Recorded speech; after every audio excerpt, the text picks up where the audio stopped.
আসসালামু আলাইকুম, সবাই কেমন আছেন? আলহামদুলিল্লাহ, আল্লাহর রহমতে ভালো আছি। তো দেখতেছেন চলে আসছি মধ্যবিলে আজকে। তো মধ্যবিলে ধান আলহামদুলিল্লাহ আর এই যে এক মাস রোপণ করেছি, 1 মাস পুরো হয় না এখনো কিছু কিছু জমি। তো ধান এই বলেছিলাম যে উপর থেকে এই মধ্যবিলের ধান অনেক ভালো হয়। ওই যে উপরের পানি, খালের পানি, ইসের পানি ঘুরে এসে মধ্যবিলে, এখন এটা হবে সবথেকে নিচু জমি এই বিলে, এই কারণে এখানে ধান ভালো হয়। দেখতেছেন ধান অনেকটা ভালো হয়ে গেছে। তো মধ্যবিলে একটা কাজ করতে হয়, উপর দিয়ে তো মাটি ডাল থাকে, আর আমাদের এই মধ্যবিলে দেখেছিলেন যে ময়লা পরিষ্কার করেছিলাম, সেই ময়লাগুলো আমাদের আলি দিয়েছিলাম, এই দেখেছেন এই যে আলি। তো এই ময়লাগুলো দেখেছেন এই যে আস্তে আস্তে করে ধানের ভিতরে ঢুকে যাচ্ছে। তো এখন এগুলো আর কি খেয়াল করতে হবে, শুধু এখন অন্য কোনো কাজ নয়। যে সারও প্রয়োগ করা হয়ে গেছে মধ্যবিলে, দ্বিতীয়বারে যে সার সেটাও প্রয়োগ করা হয়ে গেছে। মানে দ্বিতীয়বারে সারটা যখন প্রয়োগ করা শুরু করি তখন একবারে উপরের নিচে কতদিন রোপণ করা হলো সেটা আর দেখার সময় নাই। এখন শুধু ওই সারটা প্রয়োগ করে যেতে হবে। তো এটাও ওই উপরের পর এখানেও সারটা প্রয়োগ করে দিয়েছিলাম, তো সেটাকে আপনাদের দেখানো হয় নাই।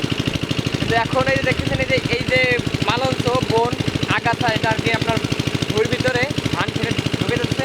তো এটাকে একেবারে মানে ধান থেকে প্রায় বিঘেত খানিক ফাঁক রেখে, যেহেতু আইল এগুলো মোটা হয় বনদের দেওয়ার জন্য, এগুলো এখন ভালোভাবে পরিষ্কার দিতে হবে, তাহলে ধানটা গোটটা ভালোভাবে নিতে পারে।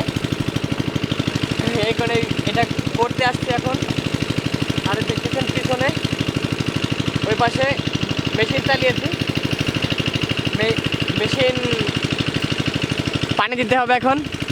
ওই দেখতেছেন ওই যে মেশিন চলতেছে, পানিও ঠিক মতন করে দিয়ে রাখতে হবে, কারণ এখন হলো পানি দিয়ে না রাখলে ধান বেশিটা ভালো আসবে না।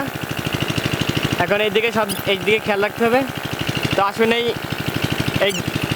গাড়িগুলো দিই এবং মেশিনটাও চলুক। আরেকটু কাজ আছে, সেটা আরেকটা কথা বলে রাখি, আগামী ভিডিওতে আবার মানে যারা গত ভিডিওতে বুঝতে পারেন নাই, তারা আগামী ভিডিওতে আবার তাল রস কাটার ভিডিও আসতেছে।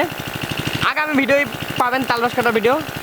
তো এটা লাগুন আরেকটা গাছ, মোটমাটি মানে কয়েকটা গাছ কাটার নিয়ম চিন্তা ভাবনা আছে। তো সব কয়টা গাছ কাটার ভিডিও পাবেন।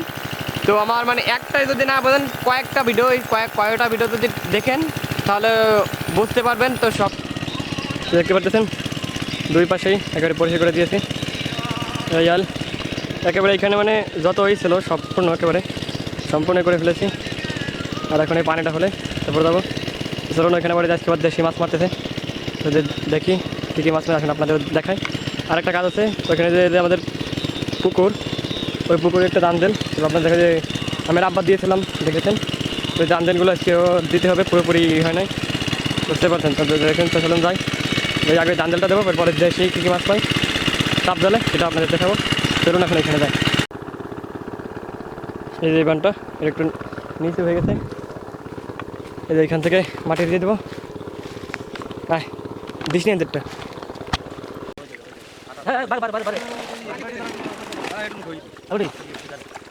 ওদেরকে কাটছো? হ্যাঁ আমি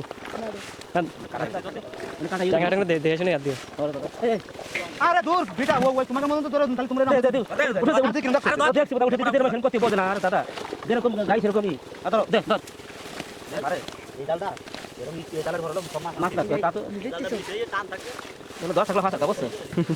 হ্যাঁ মানে আমরা তাহলে এই যা বাটা ট্যাঙ্কা করে নিয়ে দাও তো গাড়ি ওটা টান দিও এই ওই গাড়ি টান দিও আমরা এটা দাও কেন ধরে টান না ওই দাও এই ভাই আরে এটা ধরে না ওই ধরো এটা ধরো ওই টাঙ্গা দিয়ে ছয়লা লাগা তো কোন আউট আমার তাহলে বাদাম টাঙ্গা আছে কাটা হইছে তো, কিন্তু ওই চলো এটা দাও সেটা ওই যে মিশিয়ে তাই করলাম ধরে এই যে দাও এই এটা ধরো আরে না চল আজ কাজি দাও না এ ওটা দাও চক্কা দে আরে তোমরা তোমারই খাবা নাই গাড়ি দাও তো তাই দে করেন দে ওই পানি মুড়ি করে দাও না সমিতি বসো কাটি দাও বাবা পাইছিলাম ওই মন ঠান্ডাও ও বল আছে